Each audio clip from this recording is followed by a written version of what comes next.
heating effect of electric current.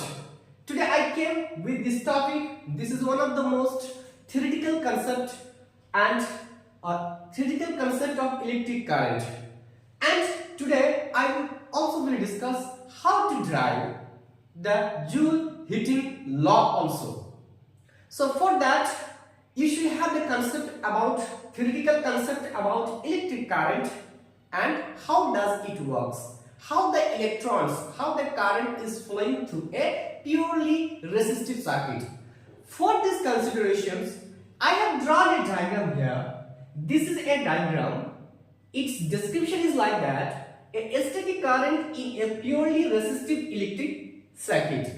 Now this little bit explanation of this diagram. This is a cell connected here, a key is given here, and a voltmeter is connected across these ends points of this resistance A and B, and an ammeter is connected in here, and a capital I represents the electric current passing through this circuit. Now students, first point to remember to understand the heating effect of the electric current. Now you know this is the component of electrical component is called cell.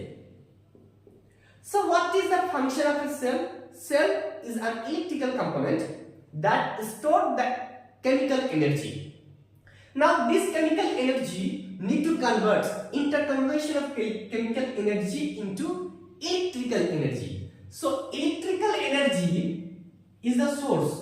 Electrical energy E. Electrical energy is the source. Now this electrical energy.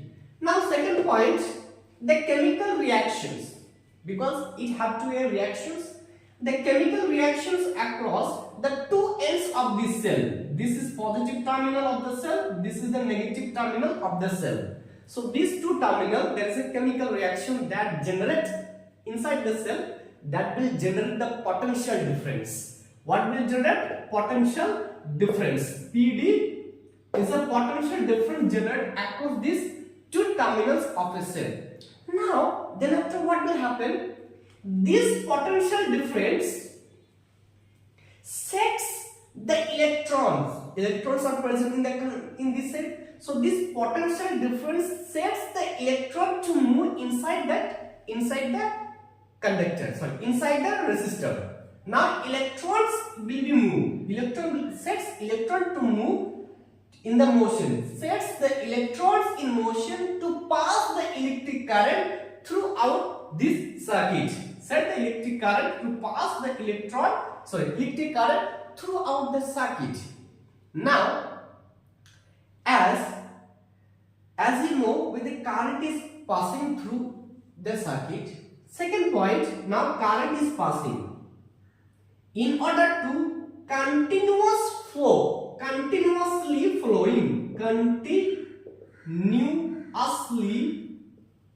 flowing through the circuit, through the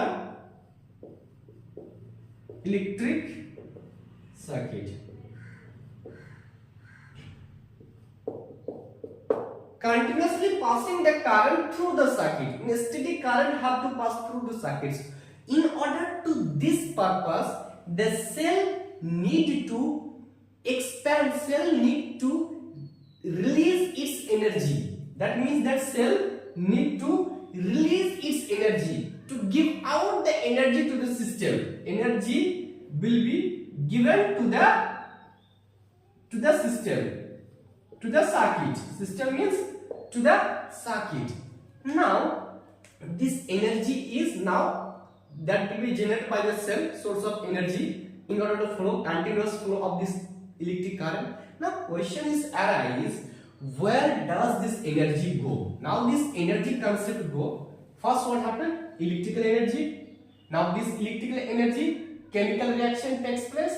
These chemical reactions make the potential difference across these two terminals. This potential difference set the electrons to move. As the electron move, electric current is passing. Electric current is passing throughout the circuit. For continuous passage of the electric current throughout the circuit, this cell need to expend its energy. Now, second question arise, where does this energy go?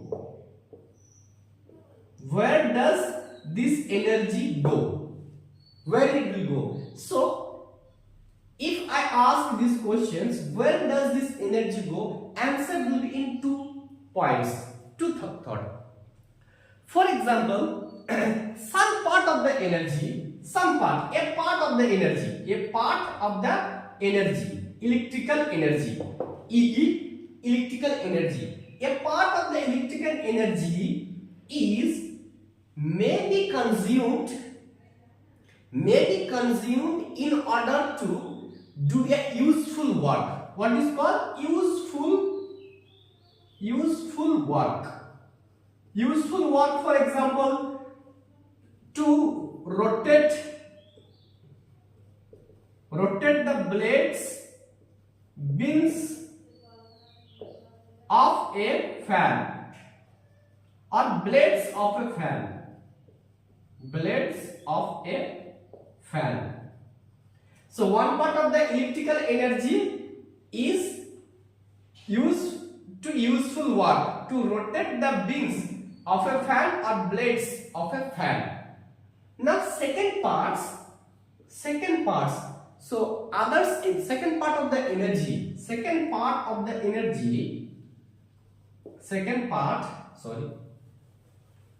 can write here. Second part of the energy, second part of the electrical energy, second part of the electrical energy is maybe dissipated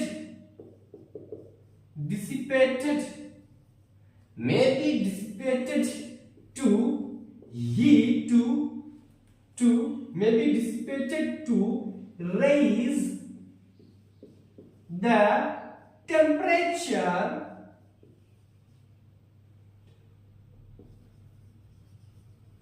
raise the temperature of the gadgets, to raise the temperature of the gadget. As you know, this temperature, as a time passes, if you use longer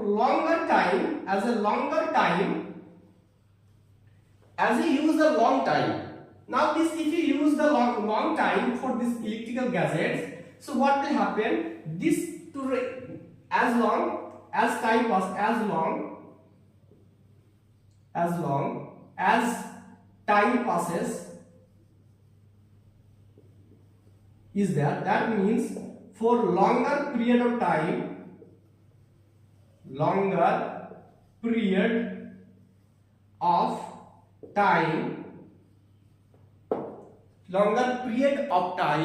this raise of temperature is the raise of temperature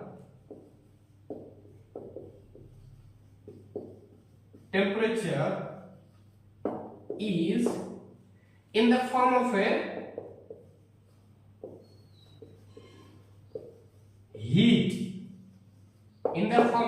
heat, so heat is in the form of a heat. Now one condition, if you apply conditions, if the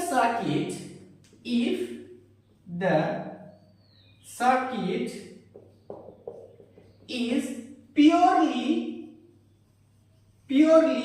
resistive, that means that is a configuration, that means a configuration of the electric, that means a configurations of the electric resistors is connected, that means connected, resistor is connected to a battery. So purely resistive. If the circuit is purely resistive, that is a configuration of the electric resistor is connected to a battery. In this case, now only purely resistive. In this case, what will happen? The heat, the energy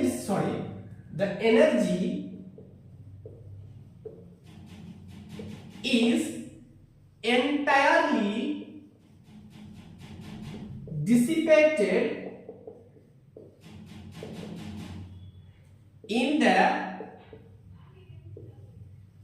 form of heat. That means the energy is entirely dissipated in the form of a heat, and this is known as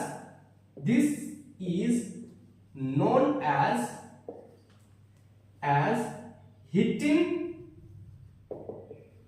effect of electric current.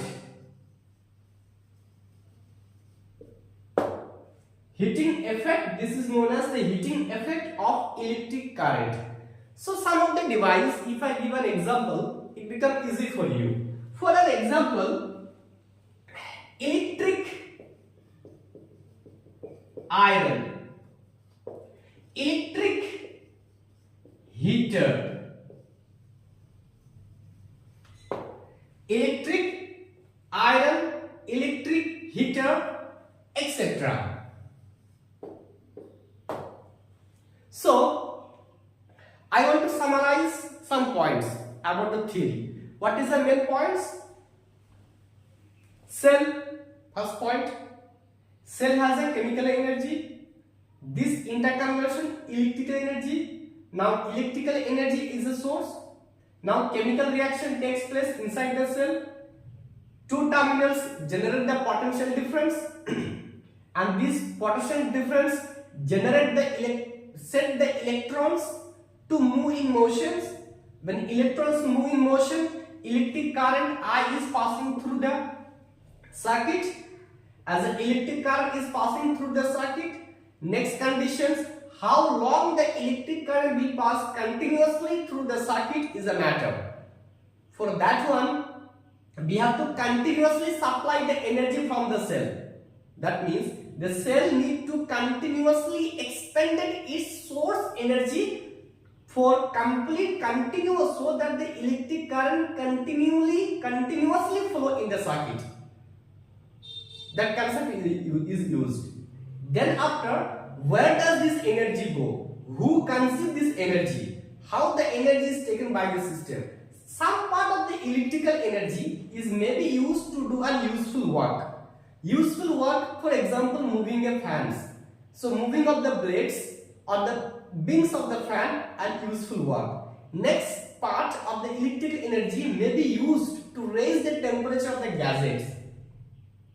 Now, if you pass the continuous, if the gadget is purely resistive, if it is a purely resistive circuit, then what will happen?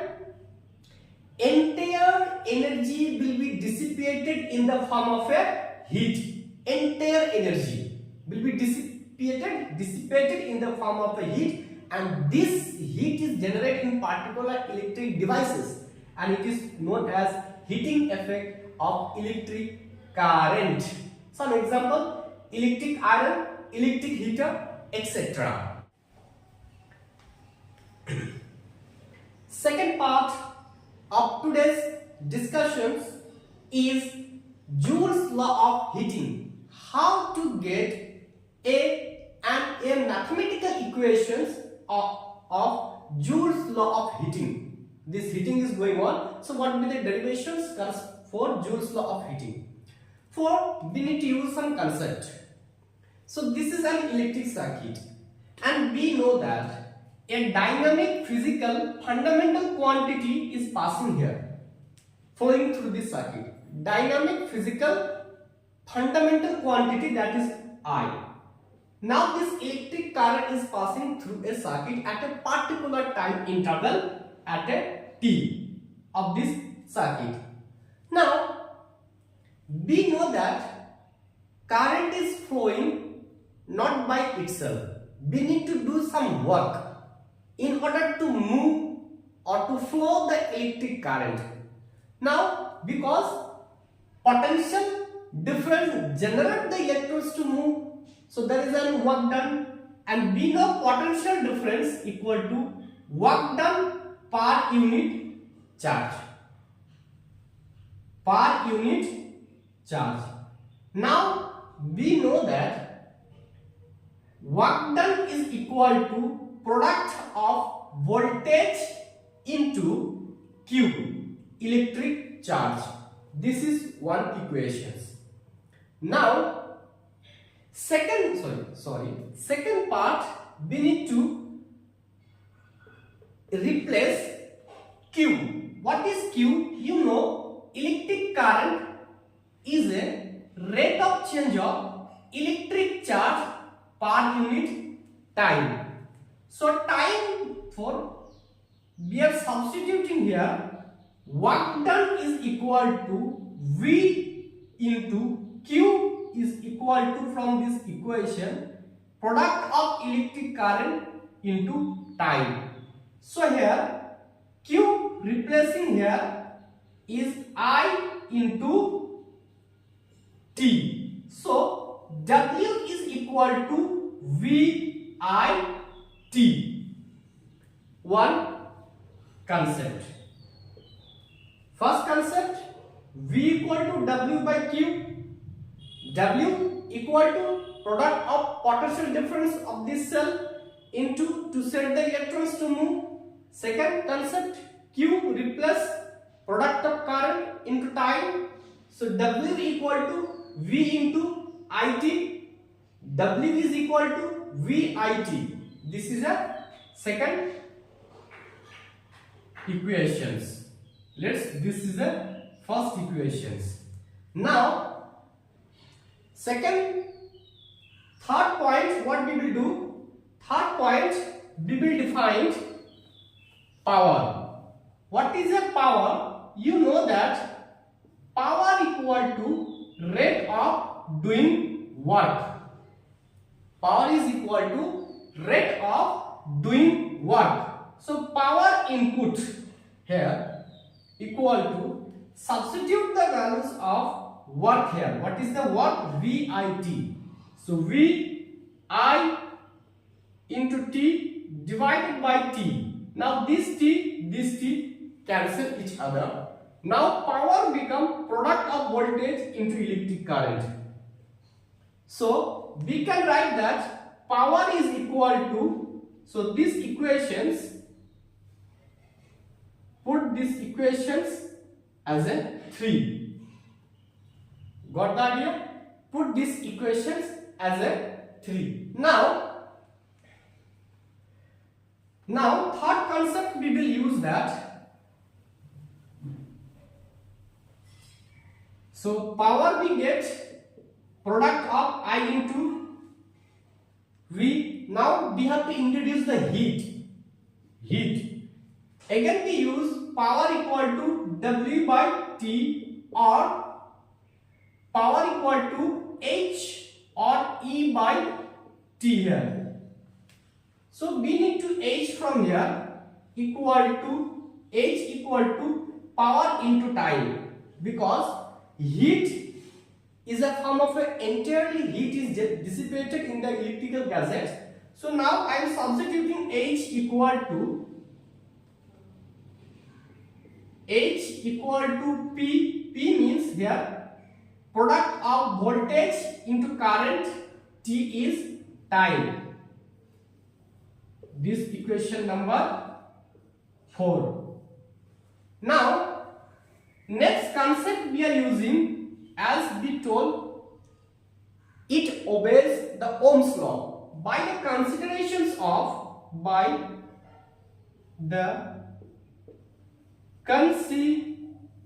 Current.Derivation of Ohm's law. By the considerations of Ohm's law, V equal to I into R. Potential drops, which is equal to, in this electric circuit that generating across the terminal, is equal to product of the flow of the electric current into resistance of this circuit. Now substituting the values of V in these equations. So what we will learn, let's know H is H, V equal to product of electric current into resistance into electric current into time. Now next step is doing the mathematical arrangement. H is equal to I into I square, R into time. Now let's write H equal to I square R T. This is known as Joule's law of heating.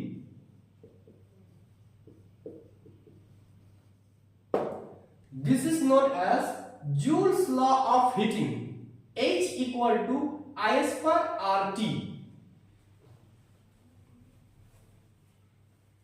If questions arise like that, define or give the state Joule's law. Joule's law of heating. If you remember these mathematical equations, it becomes very easy for you to define the Joule's law for a given circuit. So let's learn how we'll define.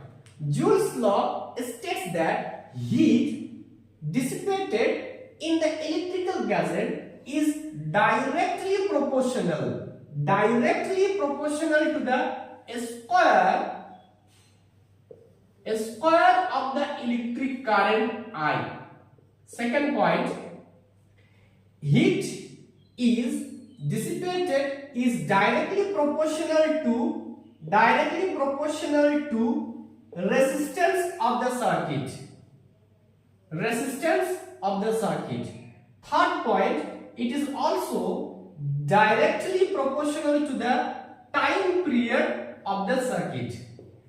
So this is the Joule's law. Directly proportional to square of electric current, and directly proportional to the resistance, and directly proportional to the time periods. After these three proportionality removal, you can write I square R T.